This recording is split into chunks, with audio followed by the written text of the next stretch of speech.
कहबे ग्रीष्म प्रवाह को दृष्टि रखी विद्यालय गणशिक्षा विभाग छात्र छात्री एवं शिक्षक मान सुरक्षा बर्तमान जो छुट्टी करने कथा कौन पदक्षेप देखंतु वर्तमान ग्रीष्म प्रवाह जारी रही अत्यधिक ताती बढ़ी जहाँकि असह्य ये सिचुएशन को धरी वर्तमान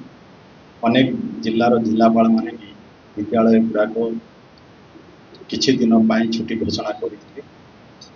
गतकाली आमर रेवेन्यू मिनिस्टर को अध्यक्षतार एसआरसी मीटिंग होता एसआरसी मीटिंग रो रिपोर्ट प्रकार आज माननीय मुख्यमंत्री ये हिट वेव सिचुएशन को अनुभव करी से समस्त सरकारी एवं अनुदान प्राप्त विद्यालय तत्सहित बेसरकारी विद्यालय मानू आसंता 27/4/2026 ठारू 17/6/2026 पर्यंत खरा छुट्टी घोषणा निर्देश देइछन्ते एवं सही प्रकार आमर 27/4/2026 ठारू समस्त स्कूल गुड़ाक बंद रहिबो एवं जो माने बेसरकारी अनुष्ठान अच्छी से अनुसार से भी बंद रखिए जदि बंद न रखती कौन जदि घटना घटे से दायी रखे टीचर कौन टीचर देखु शिक्षक मान वर्तमान जनगणना भी चालू रही शिक्षक माने से नियोजित रही जनगणना कहे समय को देखी से निजक सुरक्षित रखिना जनगणना कार्य चालू रही जो सरकार जमी निर्देश आसो से अनुसार से शिक्षक मान कार्य करेंगे तेणु ये विषय आगामी दिन में शिक्षक मान कथा भी आसो विभाग निष्पत्ति ने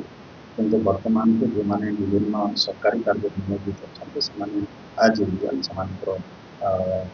कार्य को कर आसवे किंतु जेहेतु अत्यधिक गरम असह्य हो पिलामानकर सुरक्षा को प्राथमिकता नहीं माननीय मुख्यमंत्री श्री मोहन चरण माझी आसंता 27/4/2026 ठारू स्कूल गुड़ाक बंद करने निर्देश देते स्कूल गुड़ाक बंद रहे 17/6/2026 पर्यंत सब स्कूल गुड़ाक बंद रहे निश्चय जो आम पिलांकर सुरक्षा को प्राधान्य गुरुत्व दूँ से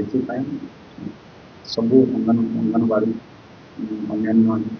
ये भी जो भी पिला माने रही से गुड़ा सब छुट्टी